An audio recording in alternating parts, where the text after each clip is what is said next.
Hey, Duncan, Shane with Forward Sports. Coach was saying it's hard to overstate how difficult Bam's responsibilities are in this series. Curious, what has he meant for you guys and you specifically as a playmaker? Yeah, I mean, Bam is the heart and soul of what we're doing on both ends. Sets a tone for us defensively with his versatility and just making it difficult, usually on team's best player a lot of times, especially in this series. And then offensively, he does a lot, gets people open, a lot of stuff that doesn't show up in box scores, screens, assists, all that sort of stuff. And also when he's aggressive, it's usually when we're at our best. So he's been huge. We're going to left side, third row. Cooper Moorhead, Heat.com, Dunk. They looked like early in the second quarter, they were kind of blowing up your bread and butter actions with Bam. Then it flipped in the fourth. So what changed with your pick and roll and handoff actions with Bam to let you get free? Yeah, first off, just kind of having an approach and a disposition to not kind of just let them take me out of what we're trying to do.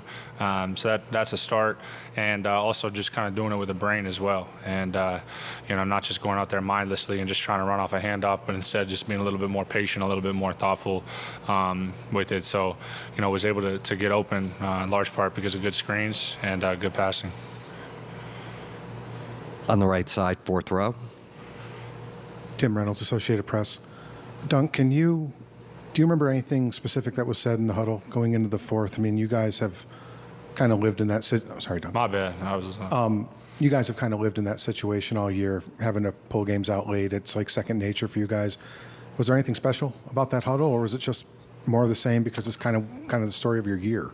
Yeah, nothing that really sticks out. We got a lot of belief as a group, and to be honest, we liked the flow of the game and how it was going, and the fact that we felt like at times we really had it on our terms, and we're kind of making it difficult for them. So, that's important. But we knew they were a really good team, and we just needed to come out with a sense of urgency in that fourth. It was kind of like a now or never sort of thing. So, started with the defense, obviously, and we were able to do some things from there. First row, third seat. Hey, Duncan, Wes Goldberg, Locked On Network. You mentioned sort of your patience moving off the ball, and I'm just curious if you could take us through that play. I think you finished kind of through Jeff Green on contact, that cut to the right side of the basket. Like, what were you seeing there? Is that something that's comes through that patience, that you kind of just see those things open up as the play develops? Yeah, just not always just running to the ball. Just trying to be a little bit more creative. It's something I've been working on for a little while now. It's a development thing. It's taking time to get to that point. But it makes it easier when you got guys that can find you in those situations. Because the cut is one thing, but the pass is really what makes it. Left side, fifth row.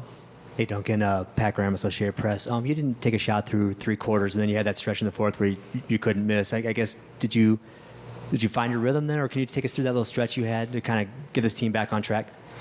Yeah, I mean, to be honest, I hadn't done much in the first game, and then the first half of this game. We talk a lot about trying not to have empty minutes, so just trying to play with a certain level of aggressiveness on offense, just to at least be out there and have my presence felt. So obviously it helps when the ball goes in, which you can't always control, but just really about taking the right shots and just being aggressive.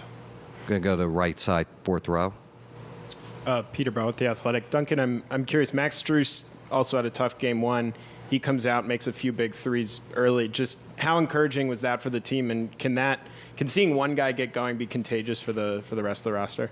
Yeah, for sure. Max coming out like that was huge, and to be honest with you, we expected it. We know how great of a shooter he is, and when he came out and hit those shots early, I think it settled everyone a little bit, and from there, it's just about continuing to chip away. So we got a lot of belief in everybody that can step up and make shots. The left side. Man, ESPN. Duncan, after you went on that run in the fourth quarter, when you got the bucket just before the timeout, little flex, nice little, pretty impressive, I would say, mean mug there. What's going through your mind there? What are you feeling at that moment?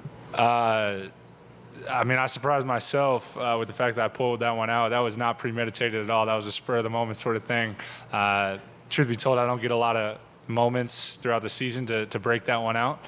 So when you get one, you got to try to take advantage of it, I guess. But mostly just trying to play with a certain level of joy. I feel like I play my best when I'm having fun, and I'm always going to try to be respectful with it, but having fun and enjoying just this stage. I mean, this is an incredible stage to be on as a player. This is what you dream about. So it doesn't make any sense to get here and not enjoy it.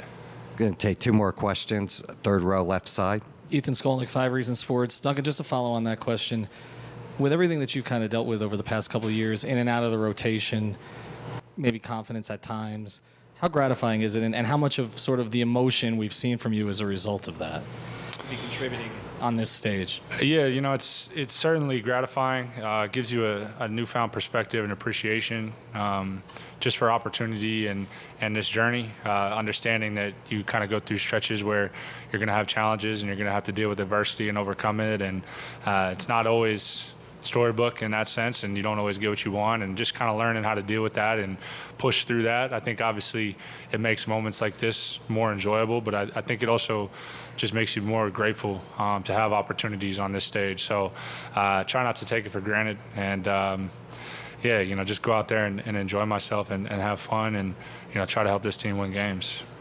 Final question, right side, second row. Tyler King, Denver Gazette. Duncan, you mentioned kind of your struggles in the first game and a half of the series. Did a lot of that have to do with kind of the physicality that Christian Brown was showing on the other side? And kind of going off of that, how did you adjust? Is it about the mental aspect that allowed you to adjust there in the fourth quarter? Yeah, he's a really good defender. Comes in and sets a tone just with kind of his speed and physicality. So there's going to be adjustments both ways. As an offensive player, you kind of got to adapt, and he's got to do the same. So just kind of continuing to learn and grow as you kind of gain experience throughout the series. But at the same time, I always try to fall on the side of being aggressive and flying off at things and making shots, just because that's what my team needs me to do. Thanks, Duncan. Start in the back of the room, fourth row. Yeah. Me? Yes, Tim Reynolds, excuse me. I didn't have my hand up. Spoke, can you take us into the fourth quarter huddle? And I know that's being in that spot is a place where you guys have gotten obviously very comfortable this year, but the mindset, knowing the stakes of the next 12 minutes, what was said in that huddle? I don't totally remember. I think we were talking about some schematics. It was more about that. This is complex. Basically every other huddle we're talking about what it's going to require, and all those extra efforts and physical plays without fouling, just making winning plays. But I think at that time we were talking about some schematics. This is a really good, offensive team. They force you to have to compete at a super high level, but you have to do it with a brain, and you have to do it with discipline. And our guys, regardless of how the head coach feels like during the fourth quarter, our guys love to compete. They love to put themselves out there in those moments of truth. And fortunately, we were able to make a lot of big defensive plays, down the stretch, and then we got a lot of contributions, which you're going to need against a team like this. That some of that run happened with JB on the bench. Their run in the second quarter happened with Jokic on the bench. But Duncan's minutes were really good. Kyle just has this veteran championship experience that just kind of settles everybody, and he just makes the big appropriate plays, or big plays at the appropriate times, and then bam. We just can't say enough of how difficult his responsibilities are in this series. To take arguably the toughest cover in the league for all the myriad of reasons that I don't need to get into. And then he has to shoulder a big offensive role for us as well. So it's not like he can just stand and rest on the offensive side. And yes, he has to play 40-plus minutes as well. We're going to stay on the right side, fourth row. Anthony